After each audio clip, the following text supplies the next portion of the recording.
Karena banyak loh Pak perusahaan-perusahaan bagus yang sebenarnya profitnya bisa besar, tapi karena ownernya banyak melakukan transaksi afiliasi, itu profitnya nggak keluar ke tangannya minority shareholder. Nah, ini jadi kita udah siapkan nih kurang lebih ada 22 bisnis yang dimana kita ngelihat memiliki competitive advantage mode yang istilahnya memiliki durable-nya sangat panjang. Ya, jadi mungkin bagi teman-teman yang awam bisa ngelihat nih 22 ini.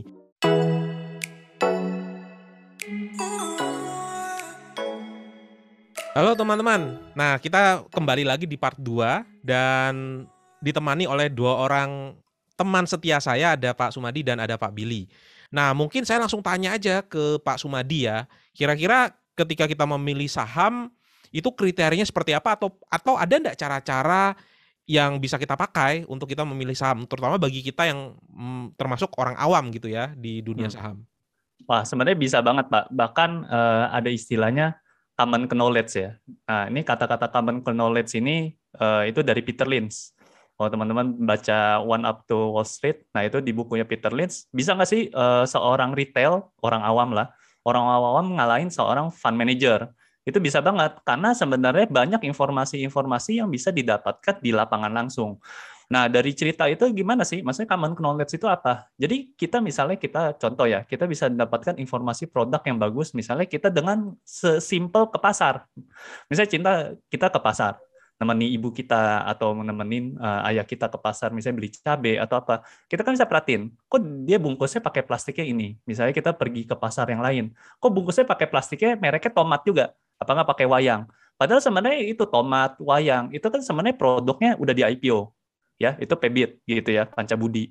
Ya, jadi bisa teman-teman dari situ bisa pelajarin sebenarnya dari itu bisa jadi idea untuk saham. Pasti teman-teman tahu lah, misalnya dengan kita melihat keramahan sahamnya BCA, habis itu kita melihat Bank BRI kok ada di mana aja. Terus kalau sinyal, kalau paling bagus sinyal Telkomsel ya. Di daerah lain kok nggak bisa dapat sinyal. Itu kan kita dapat sense ya. Dapat sense di mana berarti dia bisa menjadi market leader, memiliki moat. Nah, itu yang malahan itu paling penting dalam menganalisa bisnis. Kita menilai ada moatnya, ya. Moatnya itu yang dilihat ya dari kekuatannya dia buat penetrasi ke customer ya. Bisa istilahnya mendapatkan top of mind ya. Saat kita udah mulai tahu produk-produk mana aja yang kita bisa mappingin istilahnya, oh dia juaranya lah di pasar, dan kita dapat gambaran. Kalau dengan dia ada mode-nya seperti ini, harusnya dia bisa, kalau dibilang, tidak lekang oleh waktu gitu. Dia bakal stay terus di dalam ini, dan itu esensinya. Kita kan nggak mau kan invest sebuah bisnisnya itu 2-3 tahun lagi bangkrut kan. Tapi kan kita maunya long last dan terus prosper gitu. Gitu sih. Kalau dari Pan, simple banget sih. Cuma dari kita terjun ke lapangan lah. Ya, tentu ketika kita mau menilai suatu bisnis, ya kita pasti tadi mungkin Pak Su banyak bicara mengenai produk ya, produknya itu seperti apa gitu. Tapi kita juga jangan lupa kita harus lihat ownernya. Ini ownernya siapa? Ownernya jujur atau tidak? Gitu. Karena banyak loh Pak perusahaan-perusahaan bagus yang sebenarnya profitnya bisa besar, tapi karena ownernya banyak melakukan transaksi afiliasi, itu profitnya nggak keluar ke tangannya minority shareholder.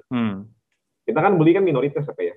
Sangat bergantung dengan kejujuran dari owner. Nah itu juga penting. Gitu. Lalu apakah perusahaan ini secara kompetisi kuat atau tidak? Ya saya rasa mirip-mirip Pak Sumadi lah. Ini kan kita bicara mengenai untuk pemula ya, untuk pemula ingin invest, sebaiknya pilihlah perusahaan-perusahaan terbaik. Gitu. Ya. Perusahaan-perusahaan yang memang produknya kita pakai sehari-hari. Ya, lalu dengan sedikit ilmu lebih aja, ya kita cek ini utang berbunganya banyak atau tidak. Ini rajin bagi dividen atau tidak, itu biasanya udah meminimalisir banyak sekali resiko gitu loh Pak dalam memilih perusahaan-perusahaan. Ya. Gitu. Nah ini harapan kita dengan kita ngobrol di YouTube sama Pak Dodi, ya kita bisa coba kulik Pak sedikit demi sedikit. Iya. Gitu. Benar. Kita by the way ada ini ya, langsung ada siapin 20. Benar. 22 ya, 22 ticker. 22 perusahaan yang menurut kita di Indonesia itu punya durable competitive advantage, punya economic moat yang sangat kuat, yang kita rasa cocok untuk pemula, mulai dari perusahaan-perusahaan seperti ini, gitu. Ini wah, keren nih. Thank you buat tim Ting yang sudah mau sharing nih. Kita lagi pengen mencoba mereplika apa yang Acek itu lakukan, Pak. Yang tadi kita di part pertama, ya, sebenarnya Acek itu kan mungkin karena kerjanya sendiri, juga mungkin nggak banyak tahu banyak saham TBK, ya jadi cuma 5. Nah, kita coba kumpulin mungkin sekitar 20 perusahaan-perusahaan terbaik. Nah, nanti kita akan bahas satu persatu. Ini dari 20 ini kita beli yang mana ya? Nah, itu tapi kita step by step ya. Kalau kita langsung lompat ke sana nggak seru nanti. Oke, siap. Boleh mungkin langsung di-sharingin. Nah, ini jadi kita udah siapkan nih kurang lebih ada 22 bisnis yang dimana kita ngelihat bisnisnya ini pasti akan sustain, memiliki competitive advantage, moat yang istilahnya memiliki durable-nya yang sangat panjang. Nah, kalau kita bisa lihat di sini ada bank ya. Kita pilih banknya ada 5 besar ya. 5 besar di sini ada BRI, BCA, Mandiri, BNI, Bank Niaga, lalu juga ada holding company ya, Indofood, terus United Tractor, terus ada bisnis bir ya, Multi Bintang, terus lalu ada Pakuwon ya, Pakuwon bisnis dari yang mall ya, properti ya. Lalu juga ada Gudang Garam, lalu Sampurna, Sido ya, ini bidang farmasi, ada Kalbe, lalu juga ada media SMA ya, media itu kalau teman-teman SMA apa ya, itu SCTV teman-teman ya. Jadi simple banget, jadi teman-teman semua yang teman-teman sehari-hari pakai itu sebenarnya udah di IPO ya. Lalu Astra teman-teman juga mungkin tahu, yang Toyota ya, Daihatsu, lalu Cepin ya, ini Ayam, lalu Unilever teman-teman juga pasti tahu, Telkom ya, Telkomsel, terus Telkom yang di rumah teman-teman ya, IndiHome, lalu Mayora ya, Mayora ini makanan ya, terus Adira Finance ya, ini PRJ kemarin kalau teman-teman lihat booth yang gede nih, Adira Finance, S-Hardware juga teman-teman pasti tahu ada di mall, dan terakhir Delta itu bisnis dari alkohol juga ya, bir. Nah, jadi mungkin di sini kalau teman-teman pasti udah tersadar ya di sini, oh rupanya yang barang-barang yang saya pakai sehari-hari itu rupanya ya masuk di dalam list ini. Karena memang kita bisa lihat ya, kalau kita udah sampai pegang barangnya ya, terus habis itu istilahnya dari papa kita, kakek kita udah pakai produknya ini, berarti dia memiliki istilahnya something ya, mode gitu. Mungkin saya akan mulai dari bisnisnya bank ya. Saya akan ceritakan bisnisnya bank. Di sini ada 5 ya. Nah, kalau teman-teman di bank itu ada istilahnya bank buku 4 ya. Bank buku 4 itu istilahnya standar yang dipakai buat bank yang memiliki asetnya yang besar ya, yang udah bilangnya mainnya triliunan di situ. Jadi nggak bisa segampang itu bank, bikin langsung dapat tier di sini. Dia harus memiliki tier tertentu yang baru bisa dibilangnya bank buku 4. Dan itu yang aset yang paling besar itu ya kalau dibilang Bank BRI. Memang kalau secara market cap Bank BCA, tapi kalau secara aset paling besar itu ya Bank BRI ya. Lalu ada Bank Mandiri, Bank BNI, baru Bank Niaga. Bank Niaga ini termasuk yang lebih kecil ya dibandingkan dengan bank yang 4 ini. Kalau ini dibilangnya sampai bank Big Four ya. BRI, BCA, Mandiri, BNI. Tapi kenapa kita masukkan Niaga? Karena kita lihat Bank Niaga ini syariahnya itu sangat oke ya, dan itu bisa terlihat ya kartu kreditnya, konsumernya itu lebih baik juga. Nah, teman-teman bisa istilahnya kok bisa tahu detail ini ya, tentu teman-teman harus menganalisa lebih dalam, lihat produknya satu-satu. Seperti Bank BRI, Bank BCA dia memiliki penetrasi yang berbeda. Bank BRI kenapa sih bisa mempunyai margin yang lebih besar dibandingkan BCA? Tapi BCA ini memiliki istilah service revenue-nya lebih besar. Karena masing-masing mempunyai mode masing-masing. Kayak Bank BRI itu dia bisa penetrate ke istilahnya daerah-daerah terpencil. Dan itu nggak bisa dilakukan oleh bank swasta ya, terutama BCA. Bank Mandiri ini lebih spesifiknya ke corporate juga ya. Dan kalau Bank BNI ini lebih spesifiknya dia mau diarahkan dari Menteri BUMN untuk di luar negeri. Jadi memang ini dari Bank BUMN ini emang dibikin spesialisasinya ya. Kalau Bank BNI ini buat corporate sama mandiri ya. Kalau BNI lebih banyak istilahnya support ke infrastruktur. Kalau BRI ini lebih macam-macam. Ada Krakatau Steel, dia ada support Telkom juga. Ya, dia juga ada support Garuda. Lebih yang istilahnya general. Tapi lebih banyak ke UMKM kalau Bank BRI ya. Gitu. Jadi kalau teman-teman bisa lihat gini, dia dengan dia punya mode masing-masing bisa menghasilkan performance yang berbeda. Nah, mungkin di luar sana orang pernah dengar ya, BRI itu singkatannya Bank Rentenir Indonesia. Ya benar, gross interest margin-nya paling besar dibandingkan 5 bank yang kita tulis di sini. Dia paling besar karena dia bisa memiliki mode, karena mode-nya itu dia bisa kasih kredit ke UMKM gitu loh. UMKM ini mana kan istilahnya bisnisnya lebih fragile ya dibandingkan bisnis yang besar. Kayak misalnya contoh Bank BCA kasih utang ke Gudang Garam, mana bisa dia minta charge 7%, 8%. Gudang Garam kan saya minjem kan mainnya triliunan. Nah, kayak gitu. Jadi yang rasa-rasanya di sini, walaupun kesannya ini sama-sama bank, kalau kita menganalisa lebih dalam, itu bisa memiliki istilahnya kemampuan ya forte masing-masing dalam bisnisnya itu. Dan ini menurut saya kelima bank ini sampai di ya Indonesia, selama Indonesia berdiri, 5 bank ini akan tentu pasti masih ada. Ya, menarik sih memang. Mungkin banyak orang nggak tahu, Pak Sum, kalau Bank BCA itu dari uang admin aja, service revenue-nya, itu bisa bayar gaji karyawan satu Indonesia loh, Pak. Gitu. Jadi perusahaan-perusahaan yang kita masukin ke sini, sekitar 20% ini adalah yang memang benar-benar kuat sekali. Gitu. Mungkin saya akan bahas sedikit, kalau tadi Pak Sum udah bahas dari sisi perbankan, ya mungkin saya mungkin jelasin consumer 2 macam deh, ya, dari sekian banyak. Tentu kita nggak mungkin jelasin satu persatu ya. Kalau mau lengkap itu nanti subscribing. Saya 1 tahun subscribe sudah merasakan benefit. Kalau pengen lebih dalam, kita ada study case-nya. Tapi di sini tetap untuk teman-teman yang cuma memang mau sekilas aja, pengen tetap bisa invest tanpa harus analisa terlalu dalam. Nah, ini kita coba bantu dari sisi kita filterin deh perusahaan-perusahaan yang menurut kita sangat kuat sekali. Gitu. Mungkin saya coba cerita Indofood deh. Ya. Indofood kan teman-teman pasti udah tahu ya. Lebih spesifiknya mungkin saya pengen ceritanya Indomie-nya. Gitu. Kenapa sih kita Indofood ini kuat sekali? Gitu ya. Ini ada INBF, ada ICBP juga. Kita masukin ke sini. Ya teman-teman tahu sendiri, Indomie dari lahir kita semua udah makan Indomie. Ya. Brandnya itu kuat sekali gitu. Bahkan mie instan aja kita sebenarnya Indomie. Gitu. Jadi kalau kita ke warung mau makan mie instan, ngomongnya bukan mie instan, ngomongnya Indomie, gitu, saking kuatnya, gitu. Mungkin market mind share udah hampir seluruh Indonesia tahu Indomie. Secara market share mungkin sekarang kuasain 70% dari Indonesia. Ditambah juga dia ada Pine Hill di luar negeri juga brandnya kuat sekali, orang luar negeri juga suka. Ya, lalu mungkin mode yang salah satu yang paling kuatnya juga adalah Indofood ini menguasai the whole supply chain, gitu. Mulai dari tepungnya nih.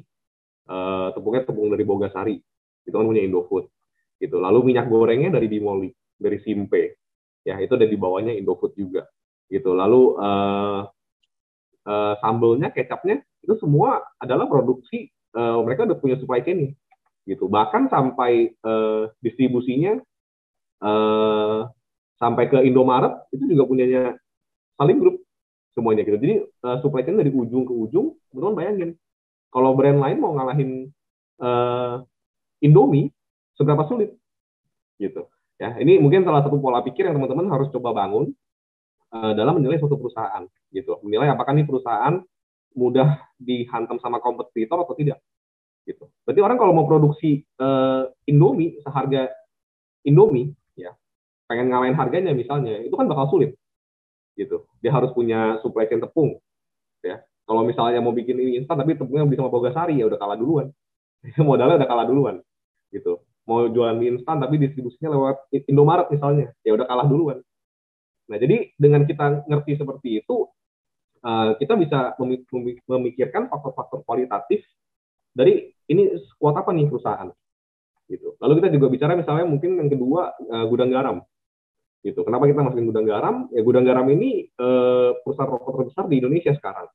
Ya, sebelah-sebelahan sama Sampurna, gitu. Mereka salip penyalip lah, mungkin dari puluhan tahun terakhir tukar-tukar posisi, gitu. Teman sekarang posisinya gudang garam nomor 1 di dunia, mungkin urutan kelima terbesar, gitu. Itu juga punya economic moat yang luar biasa kuat, gitu. Teman-teman kalau tahu misalnya gudang garam, produk paling lakunya itu kan gudang garam Surya dan internasional. Itu untuk produksi produknya aja tembakaunya harus diinepin dulu 2 tahun. Artinya kalau ada kompetitor yang pengen bikin produk untuk menyamai gudang garam Surya, gudang garam internasional, itu harus tunggu 2 tahun, harus diinepin dulu. Gitu. Itu pun kalau bisa dapat supply-nya, supply tembakaunya, supply cengkehnya.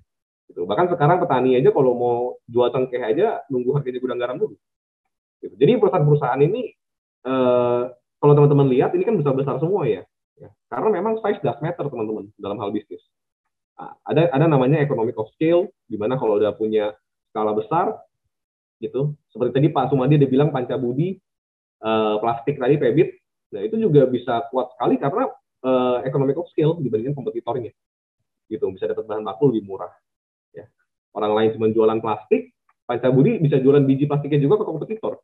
Nah, itu kan enak banget teman-teman bisnisnya. Nah, kita suka bisnis-bisnis seperti itu. Gitu. Cuman Pancabudi memang kita belum masukin ke top 20 ini karena secara size belum sebesar yang lain. Gitu. Jadi kita pilih memang perusahaan-perusahaan yang secara size itu udah kuat sekali dan utangnya juga rata-rata rendah ya kalau di sini ya.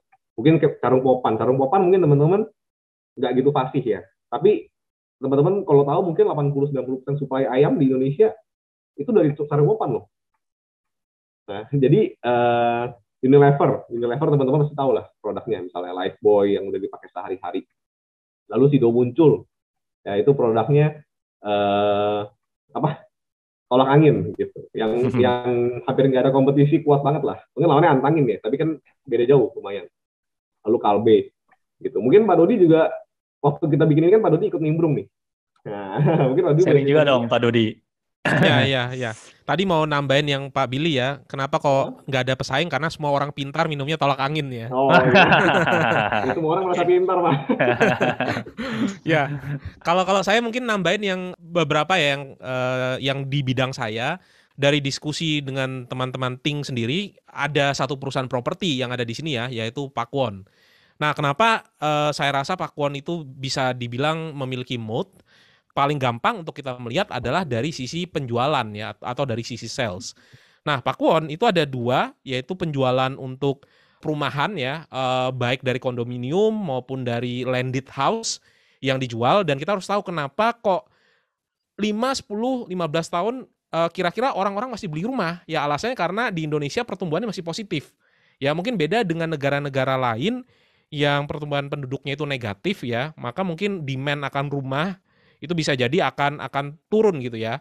Nah, kalau Pakuwon itu salah satu keunggulannya adalah dia berada di kota metropolis ya, di Jakarta dan di Surabaya.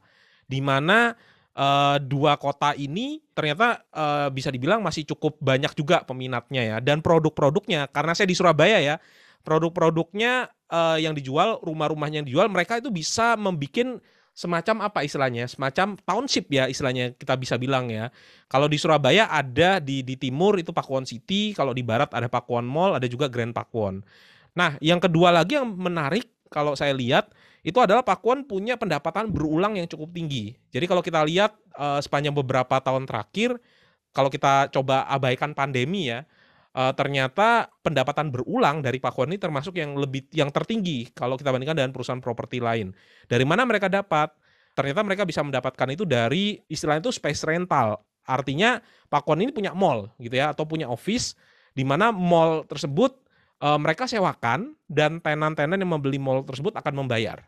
Dan kalau saya lihat di Surabaya bisa dibilang Pakuwon ini rajanya mall di Surabaya. Nah, saya tidak tahu kalau di Jakarta mungkin banyak ya pesaingnya ya. Setahu saya Pakuwon ada di Gandaria City dan ada di Casablanca, Kokas sama Gancit ya.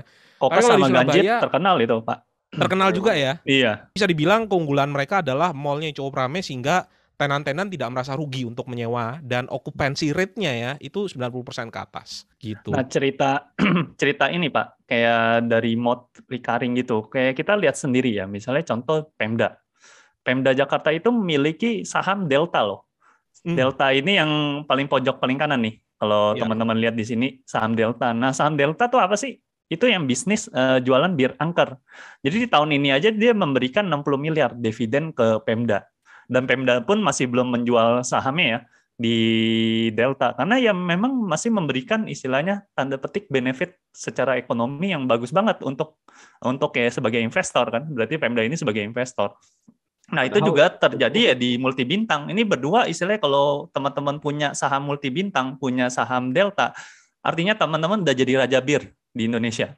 Karena market share ini ya kalau teman-teman ke Bali nih, souvenir baju di Bali apa? Bintang, padahal bukan produksi dari bir Bintang loh. Itu saking apa istilahnya brandnya melekat di warga Indonesia, bule-bule pun aja make. Itu saking brandnya kuat dan bisa memberikan istilahnya moat tersendiri ya. Untuk brand lain masuk ya, Heineken itu sebenarnya multi bintang itu punya Heineken. Sampai Heineken nggak istilahnya, wah ini brand bintang ini saking bagusnya ya udah ngapain diganti jadi nama Heineken. tetap Iya. aja namanya bintang. Tetap ya udah Heineken tetap ada, tapi itu sebenarnya sama aja. Heineken dan bir bintang itu sebenarnya sama. Kita yang tadi aku ceritain, Pak Dodi ceritain, Billy ceritain, kita nggak ada cerita soal angka. Oh, ini per PBV-nya berapa? Oh, ROE-nya berapa? Tapi kita cerita ininya dulu, bisnisnya. Ya, kita ceritain kayak kita istilahnya kayak first impression, kita ngelihat bisnisnya, mode-nya apa. Itu yang malahan menjadikan istilahnya kita saat mau storytelling terhadap bisnisnya ini. Karena itu yang lebih mengena dibandingkan angka-angkanya. Angkanya udah pasti bagus karena mereka ya bisa menunjukkan itu di mode-nya itu. Itu Angka sih. itu cuman hasil akhir aja. Benar. Tapi di balik angka itu kan ada people ya yang jalanin dan bisnis modelnya yang bagus. Makanya hasilnya pasti akan wonderful lah di situ. Nah, Karena itu tadi tadi mendengar Pak Sumadi bicara, saya teringat quotes-nya Peter Lynch ya. Hmm. Kalau Anda tidak bisa menjelaskan bisnis Anda ke anak SD atau SMP, maka Anda tidak tahu apa yang Anda beli. Iya, benar. Benar ya? Betul. Dan tadi kita nggak bicara tentang ROE lah, atau net profit margin lah, atau per PBV ya, tapi kita mencoba untuk menjelaskan kepada teman-teman. Pak Billy tadi coba menjelaskan tentang consumer goods, Pak Sumadi jelaskan tentang banking, dan memang kalau kita tidak bisa merumuskan alasan kenapa kita membeli atau apa kekuatan dari perusahaan tersebut, ya bisa-bisa kita kurang menganalisanya, kurang bisa menemukan ya, kurang bisa dalam ya menganalisanya. Kalau begitu, sudah ada 22 perusahaan yang istilahnya bisa dikatakan punya durable competitive advantage. Ya, jadi mungkin bagi teman-teman yang awam bisa ngelihat nih 22 ini. Permasalahannya adalah cukup nggak kira-kira kita membeli perusahaan yang bagus? Apakah ketika kita membeli perusahaan yang bagus di harga yang mahal itu diizinkan atau enggak? Nah, kita nanti akan coba belajar setelah kita tahu perusahaannya bagus, kita bisa menceritakan kira-kira gimana sih cara tahu perusahaan ini sedang dijual di harga yang murah. Kita sudah tahu perusahaan ini perusahaan yang Mercy gitu ya, ataupun perusahaan yang Alphard gitu. Tapi apakah perusahaan yang Mercy ataupun Alphard tadi dijual di harga Avanza? Atau jangan-jangan dijual di harga Lambo gitu ya. Nah, kita nanti akan lihat di part yang ketiga. See you semuanya. Bye-bye. Bye.